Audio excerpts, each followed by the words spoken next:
Pessoal, estamos aí mais uma vez na sala dos professores do CETEC.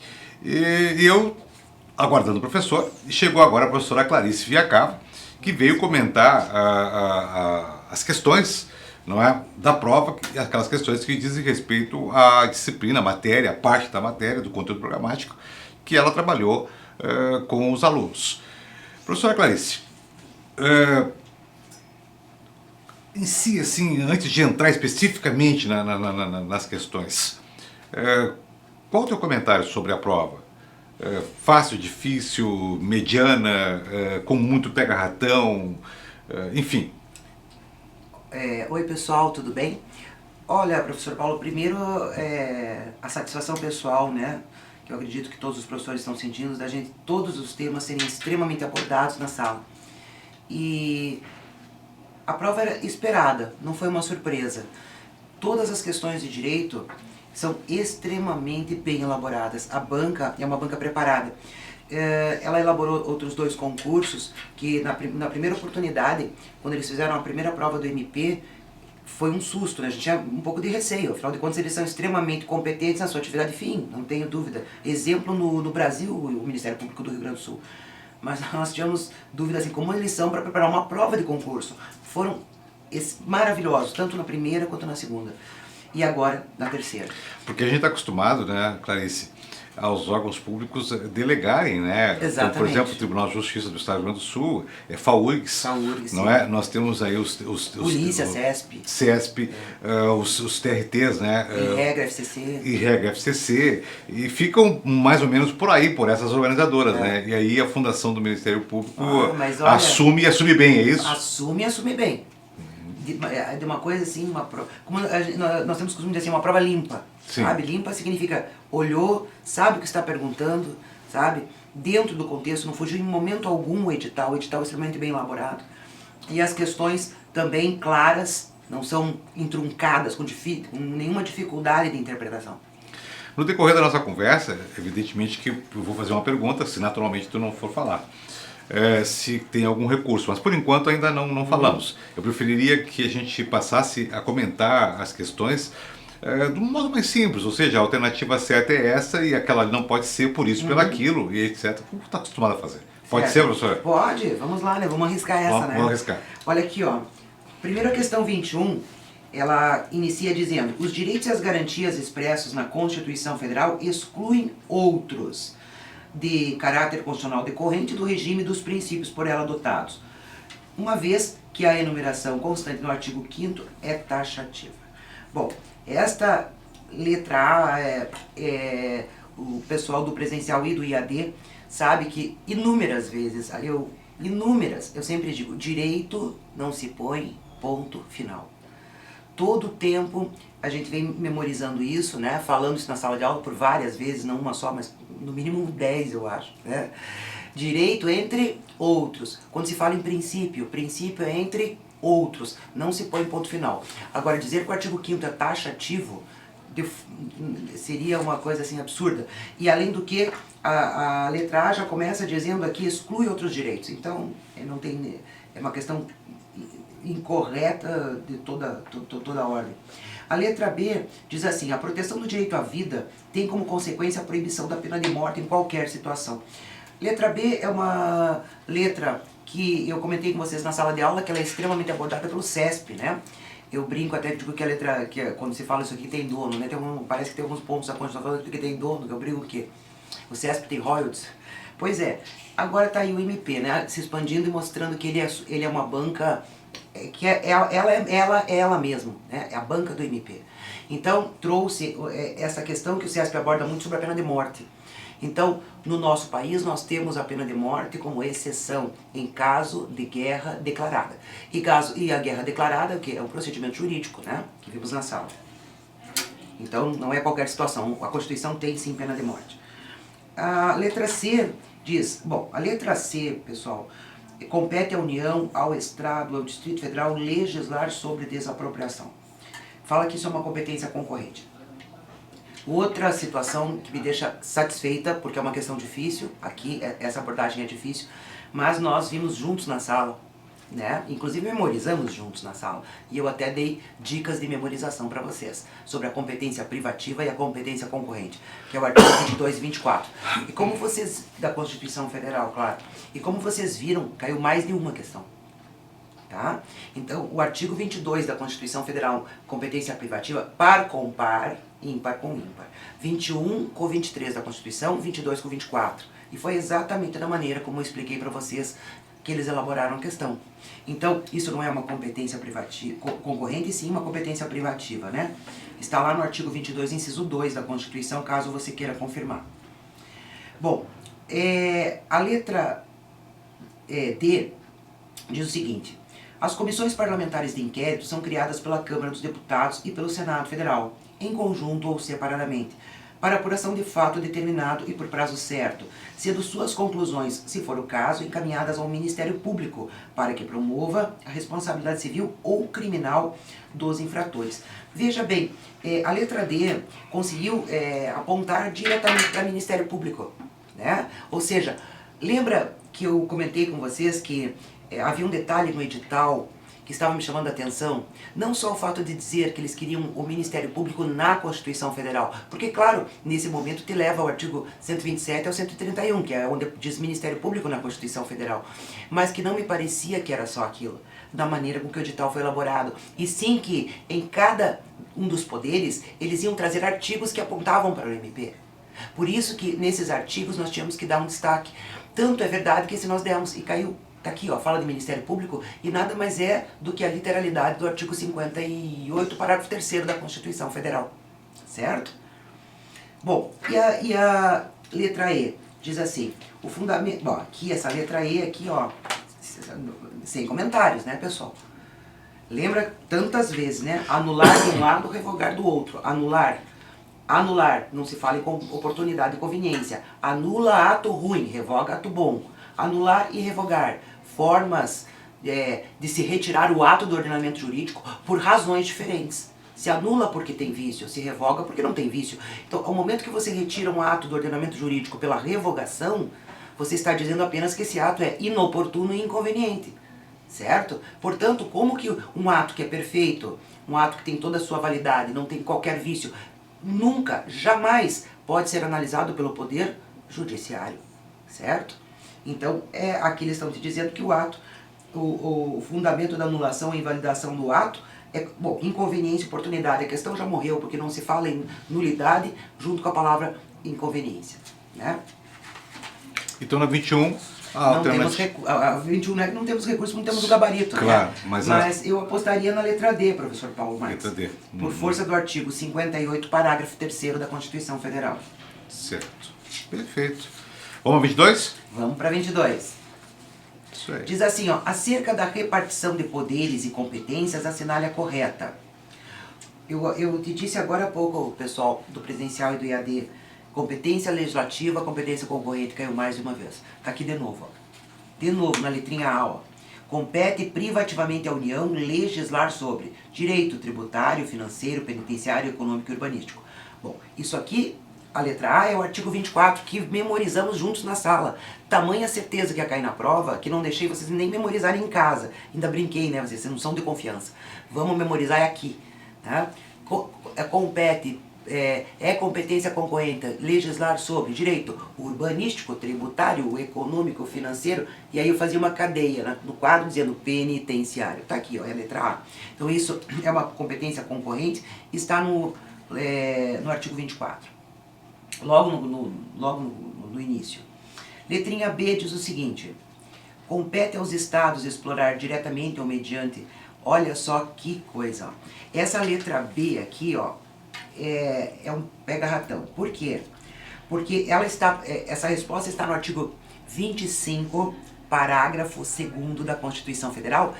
E, embora seja matéria de direito constitucional, está cruzando com a matéria da prof. Suzana, que é serviço público. Né? Então, o que acontece? Este tipo aqui não pode ser por autorização, somente pode ser por concessão. Né? Então, essa afirmativa, eles colocaram que também poderia por autorização, né, o transporte interestadual de passageiros. Não, está totalmente equivocado. Então, você tem aqui, ó, é competência comum. Agora, de novo, o outro, competências, né, o 21 ao 24, que eu já comentei. Letra D, compete à União, ao Estado, ao Distrito Federal, legislar. Bom, nós temos aqui 3 letras, são 4 abordagens do artigo 22 e 24, só em 2 questões. 4 abordagens. Novamente a banca está te cobrando se você sabe competência concorrente, que é o artigo 24 da Constituição Federal. Novamente. Então, diz aqui, ó, compete à União, ao Estado e ao Distrito Federal legislar concorrentemente sobre procedimento em matéria processual. Procedimento em matéria processual, que é como eu falo na sala para vocês lembrarem. Artigo, você encontra a letra D, tá? Na Constituição Federal, no artigo 24 e no inciso 11, certo? Por fim, bom, fala da competência exclusiva do município, né? Nenhum município aqui nem tem competência exclusiva, né? Nós temos a competência comum que está no artigo 23. Então, já mata a letra E logo na saída.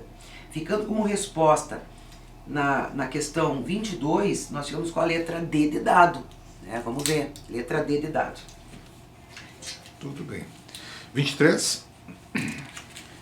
23. A denominada imunidade parlamentar, que impede a prisão do congressista, tem início a partir da... Essa questão 23, professor Paulo, é uma questão, se você conceituar ela como questão de concurso, é uma questão dificílima. Tá? Como estatisticamente uma questão é fácil ou difícil? Logicamente, pelo número de vezes que já caiu nos concursos. Né? Então, você pega um artigo 5º, determinado inciso, caiu muitas e muitas vezes, está disponível na internet, ele passa a se tornar uma questão fácil pelo número de vezes que caiu. Então, fácil e difícil não é o que é para a professora Clarice, ou para o professor Paulo. Para fácil e difícil é o que é em relação aos que estão, ao público-alvo, que são os candidatos. Então, esta questão é dificílima. Né?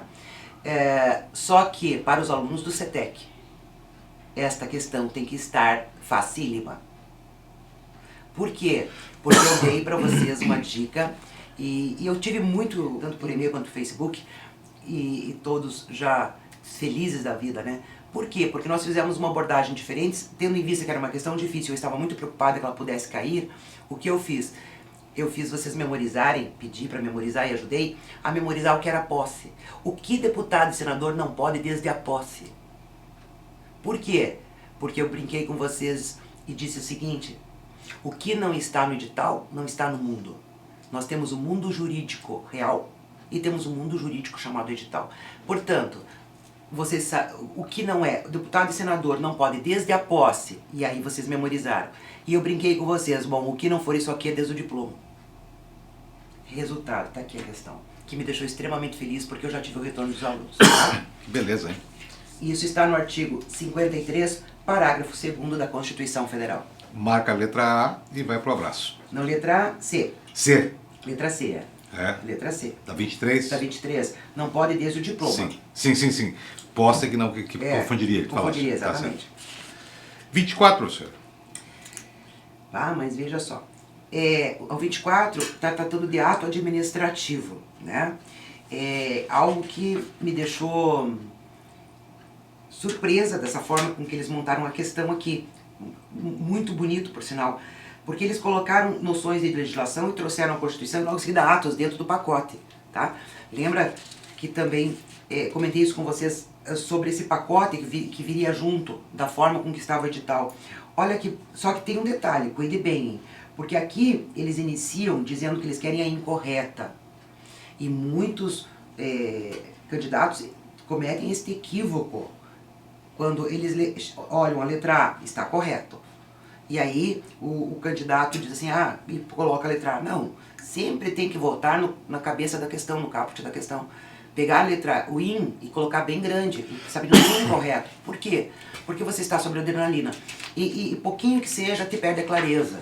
Quando você chega lá na letra C ou D, isso já pode te gerar... Esquecer que o que você estava procurando era o que é errado e não o que é certo. Tá? Então, olha, letrinha A. Os atos administrativos que impõem obrigações aos administrados são dotados de imperatividade, não dependendo da concordância de terceiros. Olha que coisa bonita, ó. A letra A, entendo que que não deve ter sido nada difícil para vocês, né? Sendo que nós trabalhamos com o ato imperativo, mas também trabalhamos com o poder de polícia, né? Onde tem a imperatividade, o chamado poder extroverso, a força estatal, né? Que paira no ar, ou seja, aquela força, quem manda sou eu, né? O cumpra-se. Então, essa é o que? A imperatividade. Então, a letra A é muito fácil, está correto. Letrinha B. Diante de uma situação de irregularidade decorrente da prática de ato pela própria administração pública, é possível a esta restaurar a legalidade, quando for o caso, lançando mão do seu poder de autotutela, que permite rever o ato de ofício ou seus próprios atos para sanar qualquer ilegalidade. Verdade. Tá aí, ó, uma forma de abordar o princípio da autotutela. Rever os seus próprios atos interna corporis, dentro do próprio corpo. Então, princípio da autotutela, que é na verdade o conceito. Por quê? Porque é o poder dever. Deverá a qualquer tempo, tá? A deverá a qualquer tempo. Então, está correto. Letra C. Mérito. Puxa vida, fiquei feliz com essa prova. Mérito do ato. Corresponde ao juízo de conveniência e oportunidade presente nos atos discricionários. Olha que maravilha. O conceito que você tem no teu caderno. O conceito que eu passei no teu caderno de mérito. Você tem isso anotado no teu caderno. Exatamente o conceito que eu dei enxugando. Por quê? Você tem os conceitos de diversos autores, de Pietro, Eli Lopes Meirelles, Celso Mello, mas tem aquele que eu brinco que é o melhor dos autores, né? Que são as bancas. Quando a banca te dá um conceito no qual ela se fixa. E esse é o conceito de mérito dado por bancas. E eles se valeram desse conceito porque ele é perfeito. Ele te traz o mérito para ser um pouco... Eles só poderiam ter sido um pouco mais difíceis, buscando maior dificuldade, se eles te perguntassem nos requisitos do ato onde está o mérito, né? Mas a questão nesse ponto acho que foi light. A questão conveniência fica muito relacionada à questão do ato administrativo, né? Nossa, toda a prova. Eu recordo uma vez que no Tribunal de Justiça aqui do Estado, nós tivemos um edital de remoção em que o primeiro critério para consagrar os servidores que estavam pedindo aquela vaga, né, para remoção, aquele local, era a antiguidade. Depois o segundo era a ficha funcional. O que acontece? 2 pediram com o mesmo tempo. E não tinham nada em desabono, certo, na ficha funcional e nada também para exaltar. Então eles estavam parelhos. A resposta foi conveniência da administração e ponto final, e terminou o assunto. Liquidou o assunto. E liquidou o assunto. Agora vai entrar lá dentro e ver o que é a conveniência da administração, não é? Entendeu que o mérito que merecia, naquele caso, um deles, e disse quem era aquele. Sem explicar as razões pelas quais, e a explicação toda acabou repousando na expressão conveniência. Não é? Conveniência da administração. Coisa incrível, né? Não sei se tem alguma relação com isso que nós estamos comentando aqui. Tem, porque provavelmente o ato administrativo que eles estavam gerando é um ato discricionário que não precisaria motivação. Sim, exato. A partir do momento que ele não precisa motivação, exato. Quando eu brinco na sala, eu digo, eu não tenho que te dizer porquê. Eu brinco com os alunos, eu não tenho que te dizer porquê. O que é não ter porque eu não tenho que te dizer qual é a razão. Então, por exemplo, um cara em comissão, ele é livre nomeação. Por que você nomeou o José? Eu não tenho que te dizer porquê, porque não era livre. Claro. Então... Por aí. Beleza. E a letra D, presunção de legitimidade. Também é outro. Esse aqui, professor, o 21 também, nós vimos no pré-prova, prof. O 24 nós vimos no pré-prova também. Eu falei, o ato administrativo é um assunto muito grande, né? E aquele tempinho que nós tínhamos do pré-prova ali, 10 minutos, né? Para ver toda a matéria. E o meu ainda era constitucional e administrativo. E eu apostei na PAT, presunção de legitimidade e veracidade. Tá aqui, ó, letrinha D. Deu certo. Beleza. Então, presunção de legitimidade é a conformidade do ato com a lei, presumindo-se até que prove contrário, presunção relativa, iuris tanto, admite-se prove contrário, né? Que o ato foi emitido de acordo com a lei. Perfeito, conceito de presunção de legitimidade. E a letra E, a velha e conhecida questão sobre revogação. De novo, dizendo, ó, os atos administrativos do Poder Executivo são passíveis de ser revogados pelo Judiciário. Jamais, jamais um ato administrativo poderá ser revogado pelo Poder Judiciário. Jamais. Não existe qualquer exceção. Por quê? Porque retirar o ato do ordenamento jurídico pelo instituto da revogação, você está dizendo que este ato não tem nenhum vício. A palavra revogar te leva à ideia de que não tem vício. E se não tem vício, não pode ser analisado pelo judiciário. Porque se o ato tiver vício, bom, então o Poder Judiciário vai o quê? Anular o ato e não revogar. Né? Então, como o caput da questão, a cabeça do pede o incorreto, a letra E é o incorreto. Certo? Ok.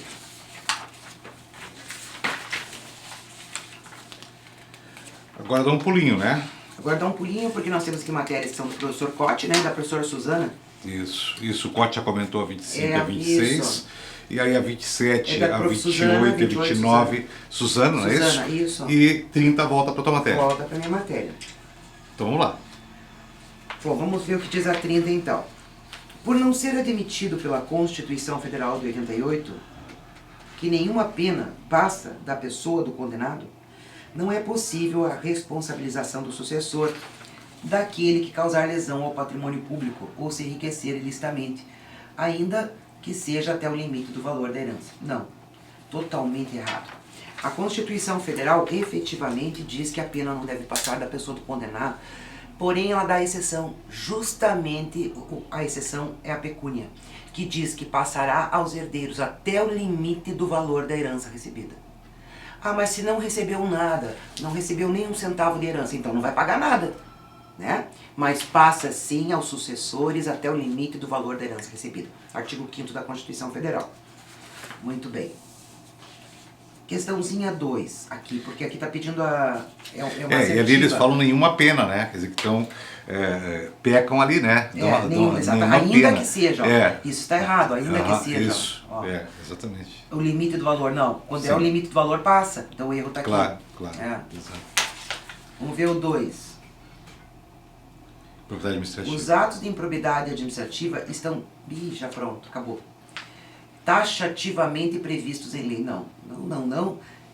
O aluno não poderia jamais errar isso aqui.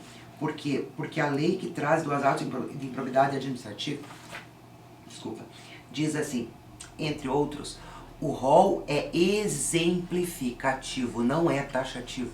Então, já acaba com qualquer previsto em lei, não sendo possível compreender que sua enumeração seja meramente... Não é possível, imagina. Está errado. 3. Eu brinco com os alunos, professor, que eu digo assim, essas questões que nem eu estou fazendo aqui, né? Que o senhor sabe que a hora que eu estou fazendo, né? Aqui, né? Nós estamos olhando juntos. Sim. Que eu brinco quando a gente começa, esse está errado, um está errado, dois está errado. E quando você vai lá e não acha nenhuma resposta aqui. Aí começa. Aí começa de novo. Começa de novo. 3. Vamos lá. As atividades que podem vir a ser consideradas como atentatórias à probidade administrativa estão divididas em 3 grupos. Perfeito. Quais sejam? As que causam prejuízo horário. Muito bem. As do enriquecimento ilícito. E as que atentem contra os princípios da administração pública e os deveres de honestidade, imparcialidade, legalidade e lealdade das instituições. Perfeito, tá certo isso aqui. 4. É punido com pena de demissão, sem prejuízo de outras sanções cabíveis, o agente que se recusar a prestar declaração dos bens dentro do prazo determinado. Muito bem também. Está no artigo 13 da Lei da Improbidade. Está certo? A 3 e a 4 estão certas. Letra C de Canadá. Letra C de Canadá. Letra C de Canadá. Perfeito. 31, professor. De novo, olha, 2 questões sobre a mesma lei. É a Lei 8429/92. Esta lei aqui é uma lei pequena e vem sendo cobrada insistentemente pelas bancas, porque, embora pequena, pequeno frasco e grande veneno, né? A forma de abordar, que o legislador abordou esta lei aqui, para o atuante do direito, essa lei que na época foi assinada pelo então presidente Collor de Mello. Ele assinou a lei e já inaugurou a lei também, professor. Improbidade administrativa. Já assinou, em 92.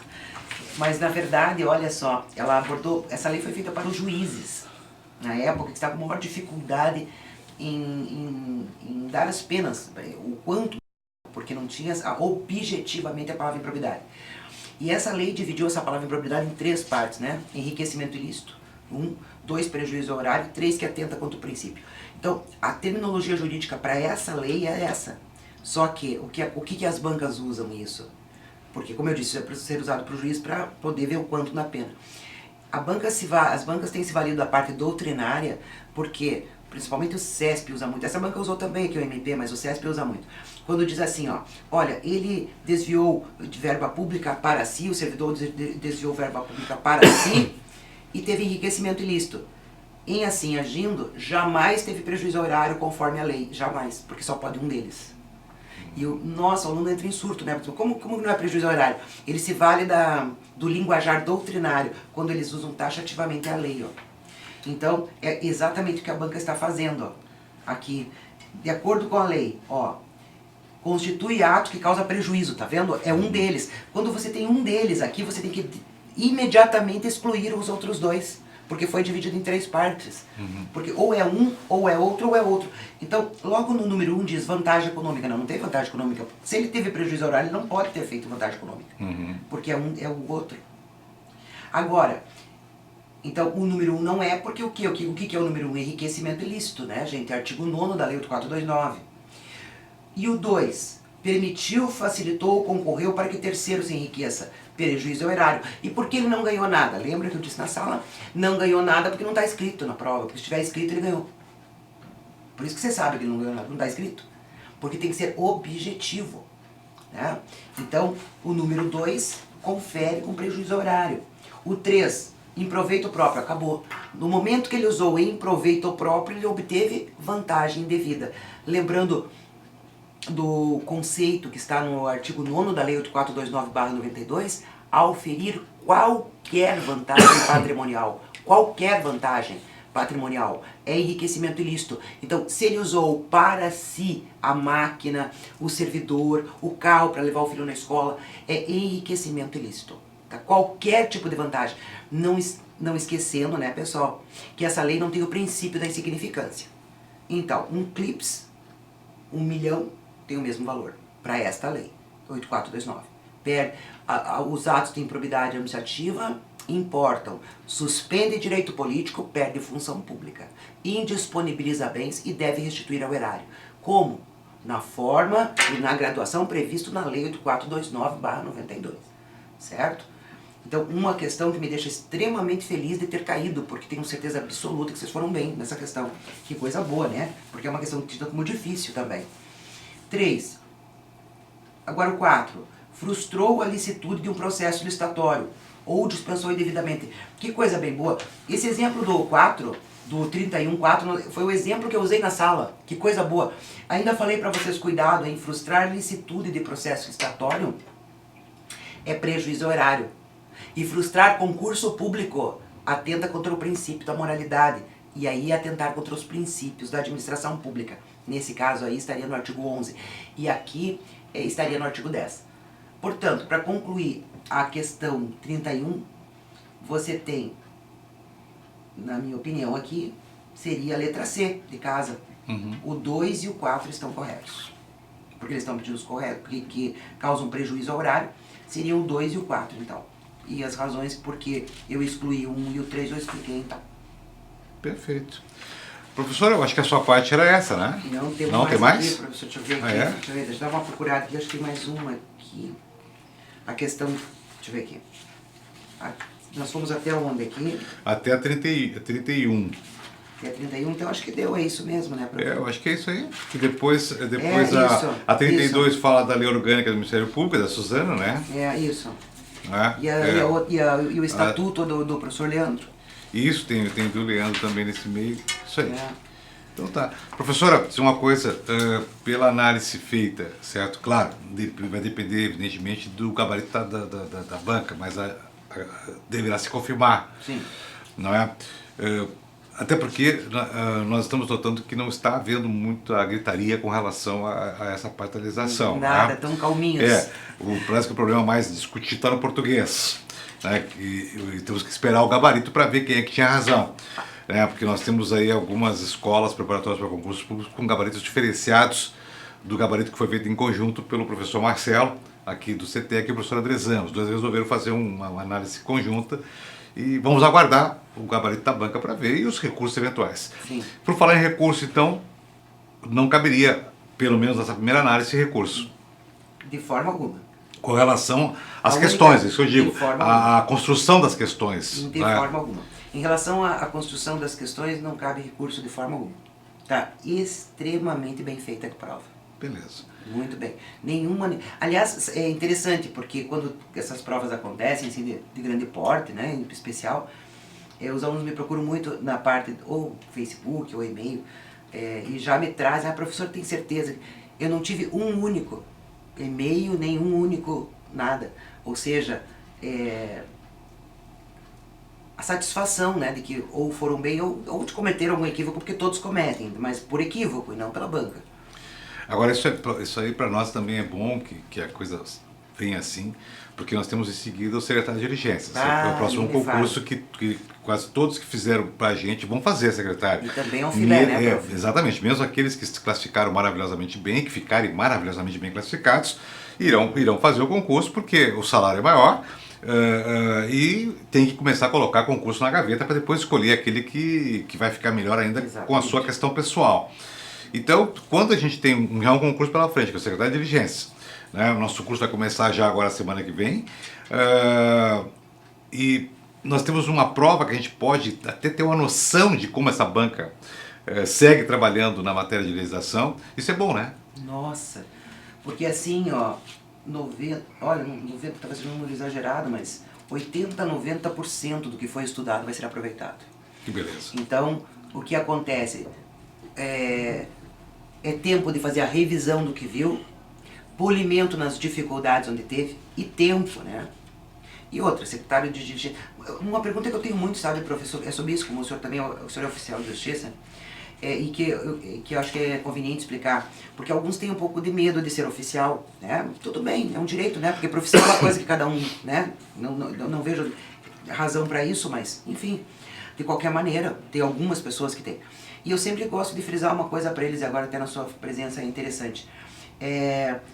O mandado ele é cumprido apenas pelo oficial do Poder Judiciário, e é isso que eles têm que entender. Claro. O secretário de diligência, ele não é um oficial de justiça. Não. O secretário de diligência, ele cumpre situações internas da instituição. Exatamente. E que não caem em risco nenhum de vida, que eles têm muito medo, nenhum risco. Não, porque o secretário de diligência ele não realiza nenhum ato compulsório. Isso. Então ele não exercita força, aquela força considerada força legal. Então o oficial de justiça, sim, ele vai executar um mandado judicial que muitas vezes não agrada a quem está sofrendo aquela atuação judicial, aquela coação legal. Então pode oferecer uma sinalização de resistência, embora exista todo um meio garantidor para o servidor em relação a essa atuação, mas pode aparecer alguma coisa. Agora, para o secretário de diligência, não. Ele coleta informações quando sai para diligências na rua, apenas informações. Ele vai tentar localizar uma testemunha que não foi localizada para o MP na época do inquérito policial, ou seja, ele tomou conhecimento de uma testemunha referida e já agora, quando o inquérito está na justiça, o promotor pode entender que aquela testemunha é interessante saber pelo menos o que ela viu. Não é? Porque ela não chegou nem a ser ouvida na fase policial, mas foi referida no depoimento de outro. Então é ele que vai tentar, o secretário de diligência, localizar lá onde aconteceu o fato, lá onde se disse, onde morava aquela testemunha, falar com aquela outra pessoa, enfim, e trazer esses elementos e outros elementos, quer dizer, então não são ordens coercitivas, não é execução de mandado, não é despejar uma pessoa, não é prender uma pessoa, não é conduzir uma pessoa. Tudo isso é feito por outras, digamos assim, autoridades, não é, que contempla assim uma margem de risco, né, embora bem mensurado, mas é uma margem de risco que não é o caso do secretário de diligência. Pois é, muito. Então é muita felicidade tu fazer esse concurso, tu vai ficar muito feliz, muito contente, porque embora seja uma atividade um pouco semelhante do oficial de justiça no que diz respeito a diligências, mas não tem esse grau de risco, não tem grau de risco nenhum. Não é? Agora, o que o secretário de diligência agora vai estar muito presente é no inquérito civil. Lembrando que o inquérito civil, a única titularidade, único titular do inquérito civil é o Ministério Público. A ação civil pública tem outros legitimados, mas o inquérito civil ele é o único titular. E ele está crescendo muito. Então veja bem as áreas que você vai trabalhar, que coisa linda. Infância e juventude, consumidor, portadores de deficiência. Então, que risco tem isso? É uma coisa espetacular. Olha, segue estudando, agrupa o que você já viu muito do institucional, viu muito do constitucional, administrativo, português. Vai agora, só troca a tua senha. Você entrou numa fila, você tem uma senha. A tua senha, você só troca ela por uma caneta para assinar a tua posse. É o único momento que você diz assim, agora tá aqui. Até essa semana eu recebi um e-mail de uma aluna que me disse assim, Clarice, eu quero te dizer que eu estou entregando a minha senha.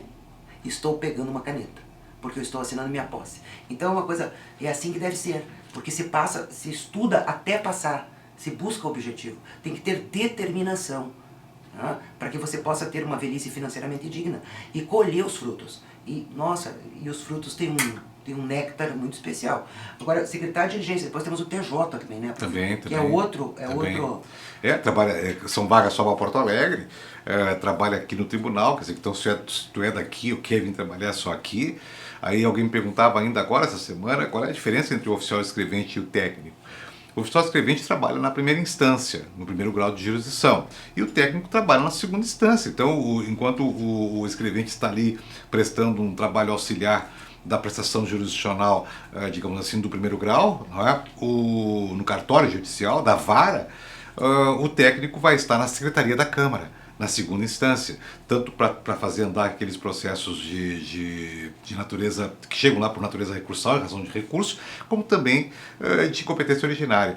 Então, são poucas as diferenças. O técnico pega o processo já praticamente pronto, já naquela fase recursal, excetuando-se o que eu falei agora há pouco, daqueles de competência originária.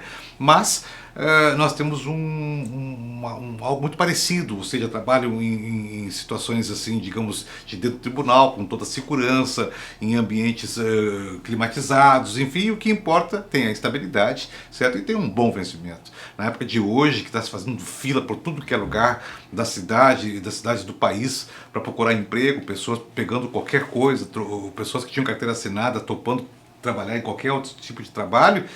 Quando a gente tem pela frente a possibilidade de ingressar num órgão público com todas essas condições que eu falei há pouco, principalmente a estabilidade, eu acho que vale a pena a gente se empenhar. E sempre lembrar que mesmo que tu não tenha ido muito bem numa prova, como dizia a Clarice, não deve abandonar a ideia de seguir fazendo concurso, porque só vai conseguir realmente quem não desistiu. Quem não desistiu acaba entrando. Isso a Clarice é testemunha, isso eu sou testemunha, vocês sabem disso há mais de 30 anos, eu acompanho isso, então é assim que acontece. Não pode desistir. E nós estamos aqui sempre para te incentivar e sempre para te passar todas as informações que tu precisa. Nós vivemos cada instante do concurso. Por quê? Não sei, talvez Deus tenha nos colocado para várias coisas nessa vida. Dentre elas, isso nós estamos fazendo agora aqui, certo? A Clarice está aqui por liberalidade sua, nós não estamos pagando nada para a Clarice, como não estamos pagando nada para nenhum professor, e faz isso pelo amor que tem a todos os concurseiros, que vocês sabem o que essa mulher ama a massa de concurseiros e se dedica para ela, certo? E vocês também conhecem a minha vida também começou me interessando por um concurso, e foi assim que eu consegui criar a minha família e seguir à frente, e eu quero que tudo isso aconteça também para vocês, né, Clarice? Com certeza. Muito obrigado, Clarice. Até um próximo momento. Obrigada, professor Paulo. Tchau, pessoal. Um beijo para vocês, boa sorte, né? E sigam em frente, não para. Isso aí, um abraço.